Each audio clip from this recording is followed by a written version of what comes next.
ऐसे चिकनी चुपड़ी बातें बोलकर लोगों को ऐसा बना दिया है कि वो गलती पे गलती पे गलती करते चले जाते हैं। देखो, प्रभु यीशु मसीह ने गलतियों को क्षमा करने के बारे में कहा है, माफ़ करेगा, लेकिन बार बार अगर आप रिपीट करते रहते हो तो परमेश्वर माफ़ नहीं करेगा, है ना। 1000 बार आपने गलती कर लिया होगा, आज मेरे साथ बैठकर ये वचन सुनने के बाद शायद अब आप माफ़ी मांग लोगे, अब भी आपको क्षमा मिल जाएगा। लेकिन सोच कर देखो कि मेरे साथ बात करते हुए या मेरे इस वीडियो को देखते हुए, इस मैसेज को देखते हुए अचानक से आप मेरी बातों को सुनकर आपके अंदर एक ऐसा फील हो रहा है कि नहीं, अब मैं अपनी गलती मान के क्षमा मांग लूँगा, और आप मन में सोच ही रहे, इतने में ही यीशु मसीह आ जाए, तुरही फूका जाए और यीशु आकर अपने लोगों को ले जाए और आपको माफ़ी मांगने का समय ना मिले, तब आप क्या करेंगे? आप सभी मसीह भाई बहनों को प्रभु यीशु मसीह के नाम में जय मसीह की, परमेश्वर के नाम की स्तुति और महिमा हो। फिर से मैं आप सभी का स्वागत करता हूं और मैं विश्वास करता हूं कि परमेश्वर ने आपको और आपके परिवार को सुरक्षित रखा है और संभाला है। आज मैं एक और नए विषय के साथ कुछ बातों को आप सबके साथ साझा करना चाहता हूं। बाइबल से कुछ वचनों को लेकर मैं कुछ बातें आपको बताना चाहता हूं जो हर एक विश्वासी के लिए बहुत ही ज़्यादा ज़रूरी है। आज के समय में बहुत सारे ऐसे हमारे मसीही विश्वासी भाई बहन लोग हैं जो प्रभु यीशु मसीह पे विश्वास करते हैं, लेकिन कई बार वो ये सोचते हैं कि हम संसार में कैसे भी जीवन जिएं, परमेश्वर हमें देख नहीं रहे हैं या कलीसिया का कोई व्यक्ति हमें नहीं देख रहा है, तो कैसे पता चलेगा कि हमारा जीवन कैसा चल रहा है। मैं क्या कहना चाहता हूँ उसको ज़रा मैं पहले आपको बता देना चाहता हूँ और मैं बताऊँगा कि मैं क्यों ये बातें कर रहा हूँ। आज बहुत सारे हमारे मसीह भाई बहनों के संग एक बहुत बड़ी प्रॉब्लम होती है, बहुत सारे उनको दिक्कतें होती हैं। वो ये है कि जब वो कलीसिया में आते हैं तो वो बहुत ही एक अच्छे मसीही विश्वासी बनकर आते हैं। जब आते हैं लोगों से मिलते हैं, ऐसा उनका स्वभाव होता है जैसे कि बाइबल के सारे वचन को वो पूरी तरह से अपने जीवन में लागू करते हैं। वो कहीं से भी पाप नहीं करते, कहीं से भी गलत काम नहीं करते हैं। इस तरह का एक जीवन कलीसिया में एक दूसरे के सामने आज के समय में लोग प्रेजेंट करते हैं या दिखाने की कोशिश करते हैं। वही दूसरे जब कलीसिया से वो बाहर होते हैं, अपने रोज़मर्रा के कामकाज में होते हैं या अपने जीवन के जो भी कार्य में होते हैं, 7 दिन के जो 6 दिन आप कार्य करते हैं, उस दिनों में इस प्रकार हो जाता है कि वो बाइबल से उनका दूर दूर तक कोई नाता नहीं रहता है। तो मैं आज ये बताना चाहता हूँ, अगर आपके अंदर भी ये स्वभाव है कि आपको लगता है कि आपको कोई देख नहीं रहा है, आप यीशु मसीह पे विश्वास करते हैं, आप बाइबल के लिखे बातों को मानते हैं, आपको पता है परमेश्वर ने कहा, यीशु मसीह ने कहा जैसे मैं पवित्र हूँ तुम भी पवित्र बनो, तो आप कलीसिया के लोगों के सामने तो अच्छा दिखते हैं, अच्छे काम करते हैं, लेकिन जो आप अपने बाकी लोग जो यीशु को नहीं जानते, जब वो ऐसे लोगों के बीच में होते हैं या अपने उन लोगों के बीच में होते हैं जो संसारिक बातों में रहते हैं, तब आपका जीवन कैसा है और आपको लगता है कोई देख नहीं रहा आपको। तो आज मैं आपको बताना चाहता हूँ ऐसा नहीं है। आपके ऊपर 24 घंटे किसी की नज़र है, जो आपके सुबह उठते से लेकर रात को फिर से सोने तक और रात भर फिर सोते हुए सुबह उठने तक, हर एक मिनट, हर एक सेकंड, हर एक पल आपको कोई देख रहा है और उससे आप बच नहीं सकते। जी हाँ, मैं ये हवा में बात नहीं कर रहा हूँ। आपको ये ना लगे कि मैं सिर्फ आपको डराने के लिए कि भाई आप ऐसा मत करो वैसा मत करो, इस तरह की बात नहीं कर रहा हूँ। जो बाइबल में लिखा है वही मैं आपको बता रहा हूँ और ये गंभीर है, बहुत गंभीर है। आज के समय में विश्वासियों को ये समझना पड़ेगा कि आपका पास्टर आपको देखे ना देखे, आपके परिवार के लोग आपको देखे ना देखे, आपके कलीसिया के लोगों को पता चले ना चले, एक व्यक्ति को हमेशा पता रहता है कि आप क्या कर रहे हो, अच्छा कर रहे हो, बुरा कर रहे हो, क्यों कर रहे हो, कैसे कर रहे हो, अपनी मर्जी से कर रहे हो, किसी के दबाव में कर रहे हो या किसी के कहने पे कर रहे हो, सब कुछ पता रहता है। उसके लिए मैं आपको एक वचन पढ़ के सुनाना चाहता हूँ, तब आपको अच्छे से समझा पाऊंगा और आपको समझ में भी आएगा। अगर आप पढ़ेंगे नीति वचन की किताब, उसका 5 अध्याय, उसके 21 आयत, नीति वचन 5 के 21 में इस प्रकार लिखा है, क्योंकि मनुष्य के मार्ग यहोवा की दृष्टि से छुपे नहीं हैं, वह उसके सब मार्गों पर ध्यान करता है। परमेश्वर के वचन में इस प्रकार लिखा है कि यहोवा की दृष्टि में मनुष्य का मार्ग छुपा हुआ नहीं है।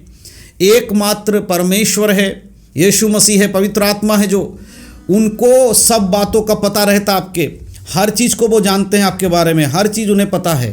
वो कभी भी आपके जीवन को हर समय क्या करते, वॉच करते रहते, देखते रहते, आप उनसे बच नहीं सकते। प्रभु के हर एक चीज़ में, हर चीज़ में परमेश्वर की दृष्टि, जो परमेश्वर की दृष्टि आपके हर एक कामों में बनी रहती है। आज के समय में विश्वासियों को ये समझना पड़ेगा कि आप चाहे अकेले में कोई काम करते हों सबके सामने कर रहे हों, छुप कर रहे हों। आप ये ना सोचें कि प्रभु नहीं देखता है, प्रभु आपको देख रहा है। हर किसी का न्याय होगा। जब न्याय सिंहासन के सामने आपको खड़ा किया जाएगा और आपसे सवाल जवाब किया जाएगा, तब आप क्या करेंगे? अभी तो आप एक्सक्यूज़ दे सकते हैं, आप बता सकते हैं मुझसे गलती हो गई, उसने कहा था, इसने कहा था, ये ऐसा हो गया, वैसा हो गया। बहुत सारे एक्सक्यूज़ आज के समय में अगर आपके पास्टर या आपके कोई ऐसा विश्वासी भाई बहन आपसे पूछ ले आपने ऐसा गलत काम क्यों किया, तो आप उनको हज़ार कमियों को बता सकते हो, हज़ार एक्सक्यूज़ दे सकते हो, मैंने इस वजह से किया, उस वजह से किया। कई बार लोग आपकी मान लेंगे, हाँ आपकी परिस्थिति ऐसी थी इसलिए आपको करना पड़ा। लेकिन आप न्याय सिंहासन के सामने खड़े होकर, यीशु मसीह के सामने खड़े होकर आप कोई जवाब नहीं दे पाओगे। वो आपके उन सारे सीन जो आपने किए हैं उन सब का एक चित्र दिखा देगा कि देखो ये तुमने किया है, इस काम को तुमने ऐसे किया, वैसे किया है। तो मेरे प्रियो, मैं ये सब बातें बताकर आपको क्या समझाना चाहता हूँ, अगर अभी भी आप ऐसे कार्य में लिप्त हैं या ऐसा काम कर रहे हैं कि आपका दो तरीके का जीवन है, एक कलीसिया के लोगों के साथ, कलीसिया के भीतर का एक जीवन, और दूसरा कलीसिया के बाहर जाकर एक जीवन जो सांसारिक बातों से मेल किया हुआ जीवन। अगर ऐसा दो तरफा जीवन जीते हैं, आज सुधर जाओ, मन फिराओ। प्रभु यीशु मसीह के आगमन से पहले आपके पास मौका है, पश्चाताप करो, गलतियों के लिए क्षमा मांगो। परमेश्वर आज भी क्षमा कर सकते हैं। देखो, किसी ने यीशु मसीह से पूछा कि प्रभु ये क्या कहते हैं, वचन में इस प्रकार किसी ने पूछा एक व्यक्ति से कि भाई यीशु मसीह का आगमन अभी क्यों नहीं हो रहा है, क्यों यीशु मसीह नहीं आना चाहता? तो यीशु मसीह के जो विश्वासी, जो हम देखते पत्रियों को जब लिखा है, जो यीशु पर विश्वास करने वाले उनके चेले लोग, दास लोग थे, उन्होंने क्या लिखा है? वचन बताती लिखा है कि ये मत समझो कि परमेश्वर अपने पुत्र के आने में देरी कर रहा है या यीशु मसीह अपने आने में देरी कर रहा है, परंतु वो इसलिए देरी कर रहा है ताकि एक भी व्यक्ति नाश ना हो, सबको मन फिराने के लिए अवसर मिले, सबको उद्धार का अवसर मिले। अगर आज के दिन पाप में जीवन जीते हुए भी अगर आप जीवित हैं और आप विश्वासी अपने आप को कहते हैं, तो आपको एक मौका मिल रहा है आज पश्चाताप करने के लिए, अपने पापों से मन फिराने के लिए, क्योंकि वचन में लिखा है परमेश्वर देख रहा है, वो आप पे दृष्टि कर रहा है कि आप क्या कर रहे हैं। अगर आप पश्चाताप करते हैं, माफ़ी मांगते हैं, तो परमेश्वर आपको आज भी क्षमा करेंगे। मेरे प्रियो, प्रभु की दृष्टि में कुछ भी छुपा हुआ नहीं। आप ये ना समझे कि परमेश्वर आपको देख नहीं रहा। अगर उसके 22 आयत को अगर पढ़ेंगे आप, तो वहाँ देखिए क्या लिखा है। लिखा है, दुष्ट अपने ही अधर्म के कामों से फंसेगा और अपने ही पाप के बंधन में बंधा रहेगा। दुष्ट अपने ही अधर्म के कामों में फंसेगा। आप किसी पे एक्सक्यूज़ लगा देंगे, उसने मुझे ऐसा करने के लिए कहा, इसने मुझे ऐसा करने के लिए, नहीं, आपके अंदर दुष्टता है इसलिए आप ऐसा कर रहे हो। अगर हम उत्पत्ति में जाएं तो आपको पता होगा, जब शैतान ने हव्वा को बहकाया, हव्वा ने उस फल को खाया जिसके बारे में परमेश्वर ने मना किया था, हव्वा ने खा लिया।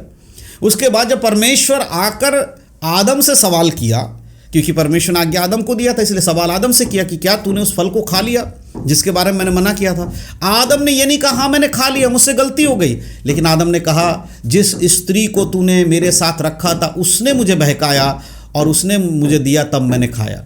यानी कि अपने गलती को उस दूसरे पे थोप दिया।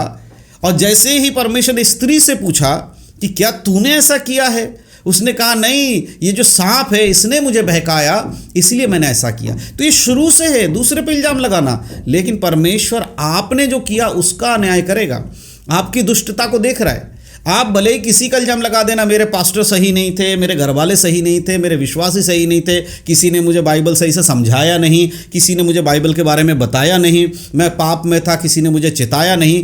तो फिर आपको जो मैं बता रहा हूँ, अभी अगर आप सुन रहे हो तो मैं आपको चिता रहा हूँ, मैं आपको बता रहा हूँ। अगर इसके बाद भी आप नहीं सुधर रहे हैं, आपका जीवन पवित्रता में नहीं है, तो ये समय, आज का मेरा ये जो बाइबल अध्ययन जो मैं ये कर रहा हूँ या बाइबल का मनन जो हम कर रहे हैं, ये घड़ी आपको परमेश्वर दिखाएगा और आपसे पूछेगा क्या तुझे नहीं बताया गया था?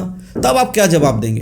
तो प्रभु कहता है अपने दुष्ट अपने अधर्म के कामों में फंसेगा, आप अपने ही कामों में फंस जाओगे। समय है, मौका है, खुद को बचा लो। आज भी आपके पास समय है और यीशु मसीह आने से पहले और हमारे शरीर के अंदर प्राण रहने तक, जीवित रहने तक ही मौका है। उसके बाद किसी का उद्धार नहीं होगा। बहुत सारे लोग सोचते हैं कि अभी तो बहुत ज़िंदगी जीना है, या काफ़ी सारे लोगों को लगता है कि यीशु मसीह 2000 साल से तो आए नहीं हैं, तो हो सकता है अभी आने में उनको समय लगेगा, तो इसलिए अभी चलो जब वो आएंगे तब देखेंगे, या परमेश्वर के सामने खड़े होकर रो लेंगे, गा लेंगे, पश्चाताप कर लेंगे, प्रभु बड़ा दयालु है, प्रभु बहुत महान है। नहीं मेरे प्रियो, ऐसा नहीं हो सकता। प्रभु दयालु है, इसीलिए लेट कर रहा है कि आप सुधर जाओ। उसके आप पुत्र के आगमन के बाद वो दयालुपन हटा देगा परमेश्वर अपने जीवन से। जो उनके अंदर स्वभाव है ना दयालुपन का, उसको एक तरफ रख के वो न्याय वाला स्वभाव में आएगा, जिसमें न्याय करेगा। वो अभी अनुग्रह है, इस समय दयालु है, अभी पश्चाताप करोगे आपको दया किया जाएगा। लेकिन यीशु के आने के बाद न्याय सिंहासन के सामने जब आप खड़े हो जाओगे, कोई दया नहीं होगी, क्योंकि बाइबल में लिखा है यीशु मसीह राज दंड लेकर आएगा। वो न्याय का सिंहासन पे बैठेगा, और जो व्यक्ति न्याय के सिंहासन पे बैठा है उसके लिए परिवार के सदस्य भी अगर उसके सामने गुनाह करके आए, उसको उसका न्याय करना पड़ता है। हमारे देश के कानून के हिसाब से अगर आप देखेंगे, अगर इस देश में हमारा जो संविधान उसके अनुसार क्या है, अगर कोई व्यक्ति जज है, अगर उसने जज के उस कुर्सी पे बैठा हुआ न्यायाधीश बन के बैठा है, और उसके सामने उसके परिवार का, इसका खुद का बेटा भी अगर किसी ऐसे दोष में आता है जो कि मृत्यु दंड के योग्य है, और ये साबित हो जाता है कि उसके बेटे ने वो कार्य किया है, और वो जज क्या करेगा? क्या उसे माफ़ कर देगा? नहीं, जाने दो, ये तो मेरा बेटा है, ये रो रहा है, कितना दयालु पिता बन के क्या वो ऐसा करेगा? नहीं, उस संविधान के अनुसार वो न्याय करेगा और उसको मृत्यु दंड की आज्ञा देगा। भले ही वो बाद में, है ना, वो व्यक्ति बाद में अपने आप रोएगा कि हाँ मैंने अपने बेटे को ये किया, है ना। या फिर वो अगर सिंहासन पे नहीं बैठा, कुर्सी पे नहीं हो, जज नहीं है, तो पिता क्या करेगा? अपने बेटे को बचाने की कोशिश करेगा। लेकिन अगर एक ईमानदार पिता होगा और जज की कुर्सी पे बैठा होगा, वो कभी भी अपने बेटे को बचाने के लिए अपने न्याय को नहीं तोड़ेगा। लेकिन अगर वो न्याय सिंहासन पे नहीं है तो शायद वो तोड़ सकता है। लेकिन हमारा यीशु मसीह आज प्रेम कर रहा है, आज माफ़ी देने के लिए तैयार है। लेकिन जब वो न्याय सिंहासन के सामने बैठेंगे या न्याय सिंहासन पे बैठेंगे और आप और हम सामने खड़े होंगे, तब हमारा कोई वकील नहीं होगा, हमारी कोई पैरवी नहीं कर सकता। हर किसी को खुद का मुकदमा खुद लड़ना होगा। वहाँ कोई आपके सपोर्ट में नहीं आएगा। वहाँ एक ही चीज़ सपोर्ट में आएगी, वो है आज अगर आपने अपनी पैरवी की और ये कहा कि मैं यीशु के लहू के द्वारा खरीदा गया हूँ और मैं पाप से पश्चाताप करके परमेश्वर माफ़ी मांगता हूँ, मुझे क्षमा कर दो, अब से पाप नहीं करूँगा, तभी यही बात आपको वहाँ पर न्याय सिंहासन के सामने बचा सकती है। अन्यथा कोई बात, कोई व्यक्ति आपको नहीं बचा सकते। हालेलुया। मेरे प्रियो, यीशु मसीह के वचनों के अनुसार, इस नीति वचन के जो हमने पढ़ा कि मनुष्य के हर मार्ग के बारे में परमेश्वर को पता है। आप किससे छुपाओगे? परमेश्वर से छुपा नहीं सकते आप। उसको सब पता है, सबके बारे में पता है। आप जो अकेले में करते वो पता है, आप जो सबके सामने करते हैं वो पता है, आप खुले में कर रहे वो पता है, जो आप गुप्त में करते वो पता है। देखो बाइबल में तो ये भी लिखा है ना परमेश्वर के बारे में, गुप्त के बारे में। बहुत सारे लोग सोचते हैं हम गुप्त में कुछ कर रहे हैं, किसी को नहीं पता चलेगा। जबकि मत्ती रचित सुसमाचार में यीशु मसीह ने यह कहा, उपवास को सिखाते हुए ये बताया कि तुम्हारा उपवास कपटियों के समान नहीं होनी चाहिए। तुम उपवास करो तो अपने कुंडी लगाओ और अपने कोठरी में जाओ और अपने पिता से प्रार्थना करो, क्योंकि तुम्हारा पिता जो गुप्त में रहता वो तुम्हें गुप्त में सुन के उसका प्रतिफल देगा। परमेश्वर गुप्त में रहने वाला परमेश्वर है। देखो संसार में खुले में करोगे, सब देख रहे हैं, तो आपको लगेगा हाँ यहाँ तो दिख जाएंगे, तो आप सोचो गुप्त में करते हैं। गुप्त में परमेश्वर देख रहा है, क्योंकि परमेश्वर गुप्त में देखता है। इसीलिए मनुष्य के हर मार्ग परमेश्वर की दृष्टि में है। आप जिस परमेश्वर की आराधना करते हैं वो सर्वव्यापी, सर्वज्ञानी और क्या कहते हैं, भविष्य को जानने वाला, सब कुछ कर देखने वाला, आने वाला समय देखने वाला, हर जगह प्रेजेंट होने वाला, हर ज्ञान को रखने वाला परमेश्वर है। आप उससे कैसे बच पाएंगे? उसके ऊपर ना कोई है, ना कोई था और ना कोई होगा। आप बताइए, अब आपका जीवन आप एक बार परखिए। आज का ये मैसेज जो मैं आपको दे रहा हूँ, ये आपको अपने जीवन को परखने के लिए है। दूसरों को मत परखिएगा। बहुत सारे लोग इस वचन से दूसरों को परखते हैं, खुद को परख लीजिए। अगर आप अपने आप को परखते हैं और आपको लगता है कि नहीं मैं तो इस वचन के अनुसार, आज जो मैसेज हमने मिला है इसके अनुसार मैं ठीक जीवन जी रहा हूँ, तो फिर बेशक आप दूसरों को भी परख लीजिए। उनको बता दीजिए भाई आपके जीवन में गड़बड़ी है ना। यीशु मसीह ने क्या कहा कि ये तू अपने भाई के आँख का तिनका क्यों देखता, जबकि तेरे आँख में क्या लट्ठा है। पहले तू अपने आंखों का लट्ठा निकाल ले। जब तू अपने आंखों का लट्ठा निकाल लेगा तो तू अपने भाई की आंखों का तिनका भली बाती देखकर निकाल सकता है। दूसरों को जज करना बाइबल में मना नहीं है। एक उदाहरण के लिए मैं आपको बताता हूं। मूसा की व्यवस्था में लिखा है कि जो व्यभिचार करते हुए पकड़ा जाएगा उस पर पथराव करने के आज्ञा दिया गया है। ऐसे ही घटना यीशु मसीह के समय हुआ। एक स्त्री को फरीसी और सदूकी लोगों ने व्यभिचार में पकड़ा और वो यीशु मसीह की परीक्षा लेने के लिए उस स्त्री को उसके पास में लेकर आया और उससे कहा, बता ये व्यभिचार में पकड़ी गई है और मूसा की व्यवस्था में लिखा है इसको पथराव करना चाहिए, तू क्या कहता है इस विषय में? ये जायज़ सवाल है। बाइबल तो कहती है भाई इसको सजा दो। अब यीशु मसीह क्या जवाब दे? अगर वो बोले नहीं मारना तो बाइबल के विरोध में जाए, है ना। जो परमेश्वर अपने वचन के विरोध में नहीं जाते। यीशु मसीह ने क्या कहा? यीशु ने कुछ नहीं कहा, ज़मीन पर कुछ लिखने लगा और लोग आकर वहाँ पर देख कर चले गए। यीशु मसीह ने एक ही बात कहा कि इस स्त्री को पहला पत्थर वो मारे जिसने कभी कोई पाप नहीं किया है। हालेलुया। आप देखो एक चीज़ समझो, कभी कोई पाप नहीं किया वो व्यक्ति इसको पत्थर मारे, इसका मतलब है कि आप जब दूसरे की कमी देख रहे हैं तो आपके अंदर 1000 कमी होंगी। अगर आप अपनी कमियों को एक्सेप्ट करते हैं तो आप दूसरे को मार नहीं पाएंगे। वहाँ पर भीड़ में लिखा है, उसके बाद भीड़ में कोई रुक नहीं पाया, सब छोड़ छोड़ के चले गए। तब यीशु मसीह ने स्त्री से पूछा, क्या तुझे कोई मारने वाला नहीं है? उन्होंने कहा नहीं, सब चले गए। कह रहे जा, मैं भी तुझे क्षमा करता हूँ और अपने जीवन को अब पवित्रता में चलाना। मेरे प्रियो, आज यही होना है, हमें अपने जीवन को देखना है पहले। अगर हमारे जीवन में सब ठीक है, प्रभु के वचन के अनुसार चल रहे हैं, तो हम दूसरों को भी देखकर उन्हें भी सही मार्ग दिखा सकते हैं, उनको सही बातें बता सकते हैं, उनको सिखा सकते हैं। लेकिन अगर खुद का जीवन खराब है तो फिर उनको बताने से भी कोई फायदा नहीं होगा। जो जिनको आप बताओगे वो तो बचे जाएंगे शायद, लेकिन आप नाश हो जाओगे। और परमेश्वर ये नहीं चाहता है। इसीलिए आज प्रभु हम सबसे, इंक्लूड मुझसे भी आज परमेश्वर ये बात कर रहा है, अगर मेरे जीवन में कुछ है उससे मुझे अपने आप को बचाना है, पश्चाताप करना है, माफ़ी मांगना है और प्रभु से कहना, प्रभु आगे गलती नहीं करूँगा। वही आपसे भी है, वो सब कुछ बातें जो आपसे मैं बोल रहा हूँ मेरे लिए लागू होता है। अगर मैं अपने आप को देखूंगा कि मेरे अंदर ये कमी है तो मैं जरूर पश्चाताप करूँगा कि परमेश्वर मेरे जीवन से इस पाप को निकाल दीजिए। मैं ऐसा जीवन नहीं जीना चाहता, मैं अच्छा जीवन जीना चाहता हूँ, मैं पवित्रता का जीवन जीना चाहता हूँ। ये बातें दूसरों को बता करने वाली बातें नहीं है, खुद को देखने वाली बात है। आप क्या गलत कर रहे हैं, कौन से पाप में हैं, कौन से वचन को तोड़ रहे हैं, ये आपसे बेहतर कौन जानेगा? परमेश्वर तो जानता ही है, लेकिन आप सबसे बेहतर जानते हैं। परमेश्वर के बाद अगर किसी को सब बातें पता है वो है आप खुद। मैं खुद, जो मेरे जीवन में क्या है वो मेरी पत्नी से ज़्यादा मैं जानता हूँ। सबसे ज़्यादा किसे पता है? सब कुछ किसे पता है? परमेश्वर को। उसके बाद किसे पता होगा? शायद हमारे सबसे करीबी व्यक्ति को, है ना। पति है तो पत्नी को, पत्नी है तो पति को, ऐसे पता होता है, या माँ बाप, कुछ भी। उसके बाद उससे ज़्यादा किसे पता होता है? खुद को पता होता है। जितना परमेश्वर को पता है उससे थोड़ा कम शायद हमें पता होगा। परमेश्वर को तो हमें हमारे हर चीज़ पता है, जो हम भूल जाते वो भी पता है। तो आपको जो पता है कम से कम उसके लिए माफ़ी मांगिए और प्रभु से कहिए, परमेश्वर मुझसे गलती होगा, आगे से नहीं करूँगा। इसीलिए मेरे प्रियो, मसीही जीवन इतना आसान नहीं है जितना आज बना दिया गया है। आज हर बात के लिए सिर्फ माफ़ी मांगते रहो, माफ़ी मांगते रहो, गलती करो, माफ़ी मांगो, गलती करो, माफ़ी मांगो, यही सिखाया जा रहा है। आज कलीसियाओं में, प्रचार में यही सिखाया जा रहा है। आज जहाँ देखो कलीसिया में इन बातों को ही होता है, जहाँ देखो प्रचार में यही बातें होती है। प्रभु बड़ा दयालु है, परमेश्वर बहुत दयालु है, दया करता है, परमेश्वर आप पे आशीष करता है, आप में गलती करते रहो, आप क्षमा मांगो, प्रभु क्षमा कर देगा। गलती तो इंसानों से ही होती है, किससे होगी? आप गलती कर दिए तो परमेश्वर आपको नरक में नहीं डालेगा, वो आपसे प्रेम करता है। यीशु मसीह के द्वारा आप उसके पुत्र बन गए हो तो कैसे वो अपने पुत्र को नरक में भेज देगा? ऐसे चिकनी चुपड़ी बातें बोलकर लोगों को ऐसा बना दिया है कि वो गलती पे गलती करते चले जाते। देखो, प्रभु यीशु मसीह ने गलतियों को क्षमा करने के बारे में कहा है, माफ करेगा, लेकिन बार बार अगर आप रिपीट करते रहते हो तो परमेश्वर माफ नहीं करेगा। उसी तरह से जो आज ये शिक्षा में गलती करो, माफी मांगो, याद रखिएगा, एक बार गलती, 2 बार गलती, 3 बार गलती, 10 बार गलती हो गया होगा, अब तक माफी मिल गई है, शायद अब भी मिल जाए, है ना। 1000 बार आपने गलती कर लिया होगा। आज मेरे साथ बैठकर ये वचन सुनने के बाद शायद अब आप माफ़ी मांग लोगे, अब भी आपको क्षमा मिल जाएगा। लेकिन सोच कर देखो कि मेरे साथ बात करते हुए या मेरे इस वीडियो को देखते हुए, इस मैसेज को देखते हुए अचानक से आप मेरी बातों को सुनकर आपके अंदर एक ऐसा फील हो रहा है कि नहीं, अब मैं अपनी गलती मान के क्षमा मांग लूँगा, और आप मन में सोच ही रहे, इतने में ही यीशु मसीह आ जाए, तुरही फूका जाए और यीशु आकर अपने लोगों को ले जाए और आपको माफ़ी मांगने का समय ना मिले, तब आप क्या करेंगे? हालेलुया। यही मैं आपको समझाना चाहता हूँ।